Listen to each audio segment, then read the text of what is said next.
Unit 4, Question 12. The question states, sketch the graph of f of x when it's equal to x squared over 1 minus x squared. Include asymptotes, intercepts, local extrema, and points of inflection. Find both the first and second derivatives and perform the second derivative test. Include a second derivative chart to verify concavity using vertical asymptotes and or points of inflection to determine the intervals. Include points on all branches. So the first step to take is to find the vertical and horizontal asymptotes.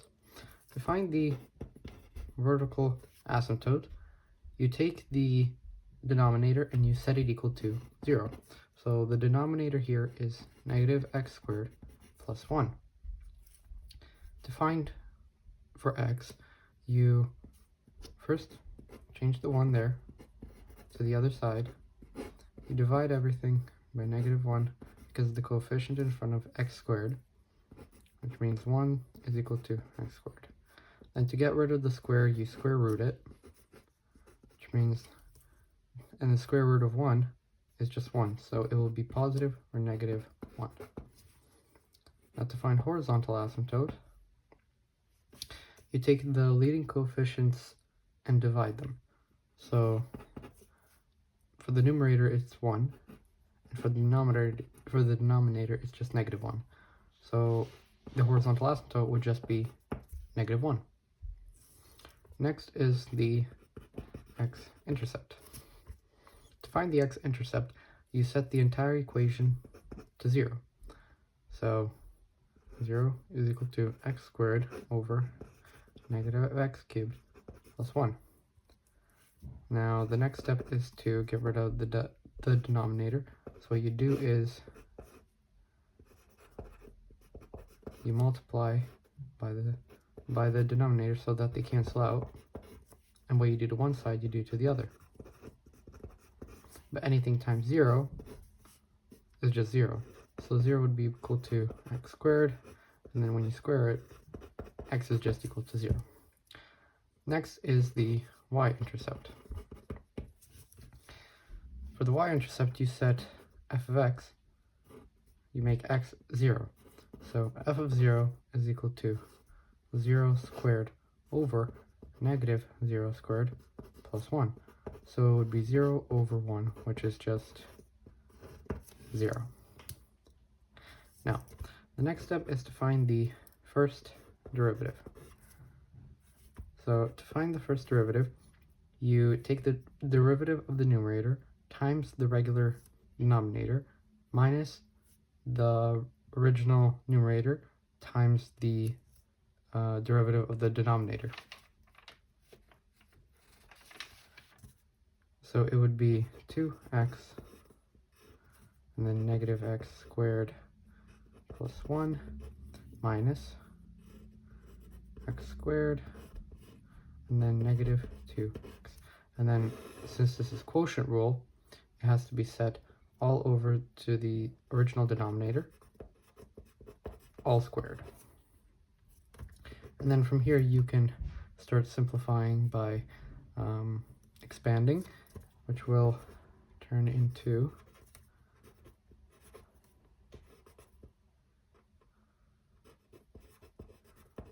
negative 2x cubed plus 2x plus 2x cubed all over negative x squared plus 1 squared. And you could set it to 0 as well, so that when you multiply this, they can just cancel out, and then on this side as well, it would just remain 0.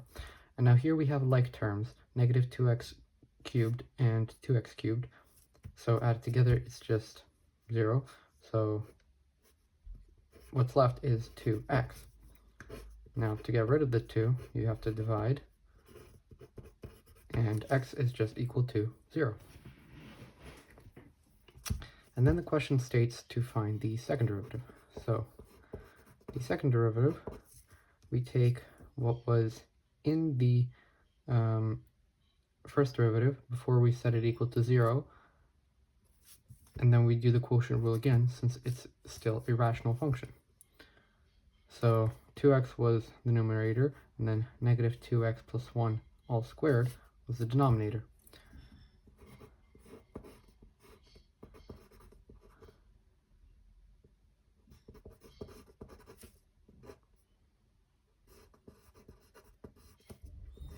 And now, using chain rule, we take the derivative by using 2, so we bring it to the front here, and then we rewrite what was inside the brackets, and then the exponent just becomes a 1. And then we find the derivative of the inside, and then everything is set to the denominator squared, all squared. So using the exponent laws, 2 times 2 would just equal 4. And now to simplify, we can factor out 2 and then times negative x squared plus 1, since there's one in this term here and another in this term here. So we can factor that out. And what remains is negative x squared plus 1, and then all that's left here is negative 2x, and then another negative 2x, which becomes a positive 4x squared.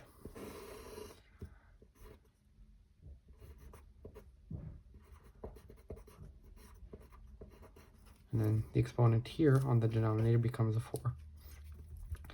Now, the next is to set it equal to 0, and then we multiply it by the denominator, and then we can divide the numerator by 2 times negative x squared plus 1 all squared, which we would also do to the other side, which would still make it remain 0, but all that would be left would be negative x squared plus 1 plus 4x squared.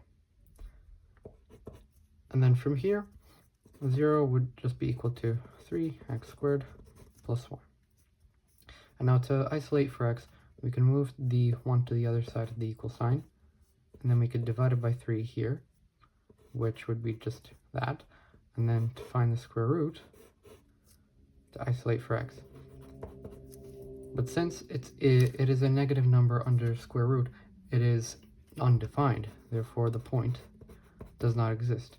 And since this is a second derivative, and there is no x, it means there's no point of inflection either.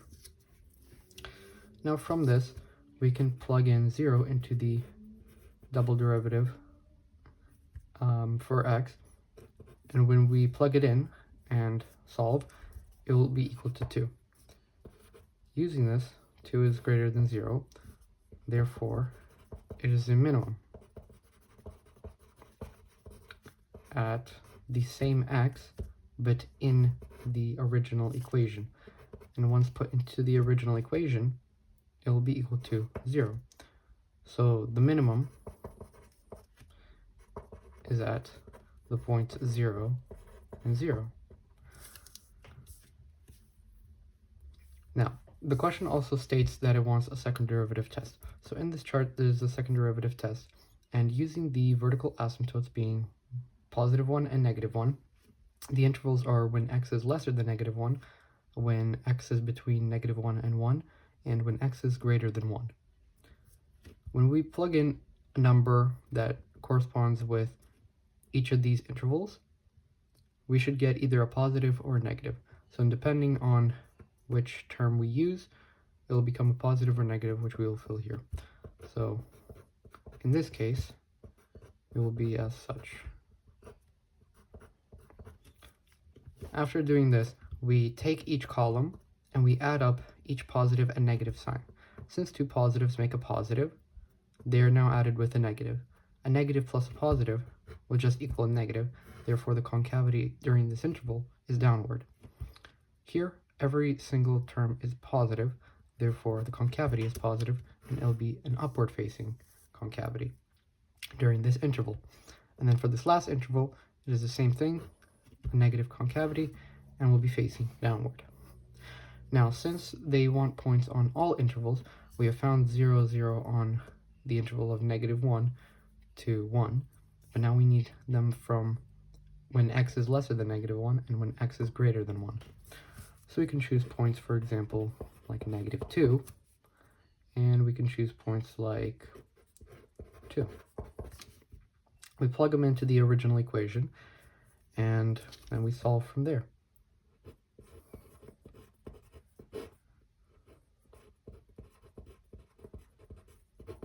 So it would be -2 squared over -2 squared plus 1. And the answer would be -4 over 3. And now the same thing to the +2. So -2 squared plus 1. And the answer would still remain the same. So there are points at -2 and -4 over 3, as well as 2 and -4 over 3. And as seen on the chart here, I've already drawn, are the two vertical asymptotes at -1 and 1, the horizontal asymptote at -1, which we had found. I have the point of 0, 0, which we found to be the minimum. And using the concavity, we know during which intervals the concavity is upward facing or downward facing.